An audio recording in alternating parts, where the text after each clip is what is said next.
بسم اللہ الرحمن الرحیم۔ محترم ناظرین و سامعین، ہم اللہ رب العزت سے ہمیشہ دعائیں مانگتے رہتے ہیں، تو لیکن ہمیں پتہ نہیں ہوتا ہے کہ دعا کے قبول ہونے کے لیے کیا شرائط ہیں، کیا آداب ہیں۔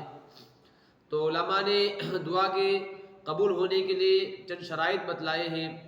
سب سے پہلی شرط یہ ہے کہ ہم دعا اللہ ہی سے دعا کریں۔ دوسری شرط یہ ہے کہ دعا کے قبول ہونے کے لیے ہم حرام کاموں سے بچیں، حرام سے بچیں۔ تیسری شرط یہ ہے کہ ہم عاجزی سے دعا کریں، غفلت سے دعا نہ کریں، عاجزی کے ساتھ دعا کریں۔ اور چوتھی شرط یہ ہے کہ ہم گناہوں سے توبہ کریں، جو کچھ بھی ہم گناہ وغیرہ کر رہے ہیں سب سے توبہ کریں۔ اور پانچویں شرط یہ ہے کہ دعا کو معلق نہ کریں، کہ اگر اللہ تو چاہتا ہے تو میری دعا قبول کر، دعا کو معلق نہ کرے۔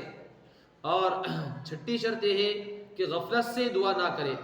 یہ دعا کے قبول ہونے کے شرائط ہیں، اور دعا کے قبول ہونے کے لیے چند آداب بھی بتلائے ہیں علماء نے۔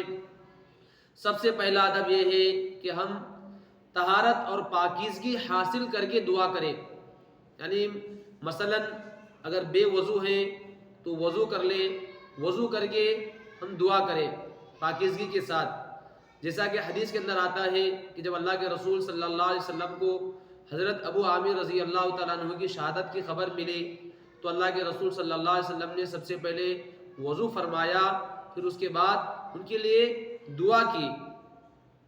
اور دوسرا ادب یہ ہے کہ ہم دعا کے اندر اللہ کی پاکی، اللہ کی بڑائی، اس کی حمد و ثنا، اس کی تعریف بیان کریں۔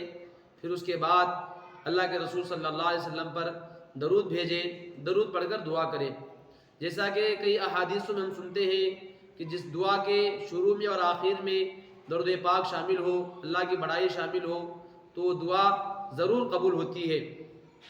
تو ہم اس کا بھی اہتمام کریں، اللہ کی پاکی بیان کریں سب سے پہلے دعا کے شروع میں، اس کے بعد آپ علیہ الصلوۃ والسلام پر درود پڑھیں، اور جب دعا ختم کرنے کا وقت ہو تب بھی آپ علیہ الصلوۃ والسلام پر ہم درود کا اہتمام کریں۔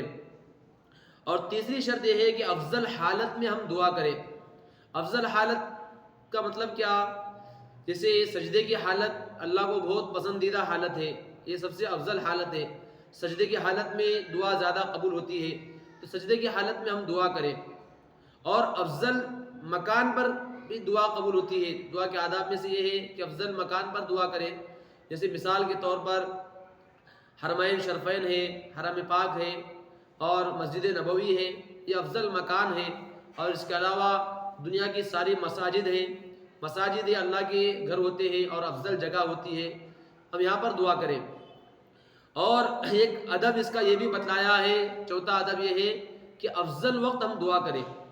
افضل وقت جیسے جمعے کا وقت ہے، عرفے کا دن ہے، رمضان المبارک کا مہینہ ہے، اور رمضان کا آخری عشرہ ہے، اور آخری عشرے میں بھی طاق راتیں ہیں، اور جمعے کے دن کا وقت ہے، ایسے ہی اذان اور اقامت کے درمیان کا وقت ہے، ایسے ہی تہجد کا وقت ہے، یہ افضل وقت ہوا۔ ایسے وقت میں بھی اللہ رب العزت دعاؤں کو قبول فرماتے ہیں۔ اور پانچواں ادب یہ ہے کہ گریہ و زاری کے ساتھ ہم دعا کریں۔ ایسا نہیں ہے کہ ہاتھ ہم کہیں داڑھی پر پھیر رہے ہیں، کہیں ناک پر کر رہے ہیں، یا ہم آنکھوں سے لگائے ہوئے، بلکہ رو رو کر گڑ گڑا کر اللہ رب العزت سے ہم دعا کریں۔ اور ایک ادب دعا کا یہ بھی ہے کہ ہم اللہ کے پاک نام لے کر بیان کریں، دعا کریں، جیسا کہ آتا ہے وَلِلَّهِ الْأَسْمَاءُ الْحُسْنَى فَادْعُوهُ بِهَا، کہ اللہ کے جتنے بھی اچھے اچھے نام ہیں، اچھے اچھے نام لے کر اللہ رب العزت سے دعا کریں۔ اور ادب یہ ہے کہ ہم جو کچھ بھی نیک کام کرتے ہیں، دن و رات کے اندر اپنی زندگی کے اندر کچھ نیک کام کیے ہیں، تو نیک کام کا وسیلہ لے کر دعا کریں۔ اے اللہ فلاں کام میں نے تیرے لیے کیا ہے، تیرے لیے خاص طور پر کیا ہے، کسی اور کو دکھلانا مجھے مقصود نہیں تھا، تو نیک کام کا وسیلہ دے کر اللہ رب العزت سے دعا کریں۔ دعا کے آداب میں سے ایک چھٹا ادب یہ ہے کہ ہم جلدی بازی نہ کریں، دعا کے اندر جلدی بازی نہ کریں کہ میں اتنی ساری دعائیں کر رہا ہوں، اتنے کافی دنوں سے دعا کر رہا ہوں، میری دعا قبول نہیں ہو رہی ہے، جلدی بازی نہ کریں۔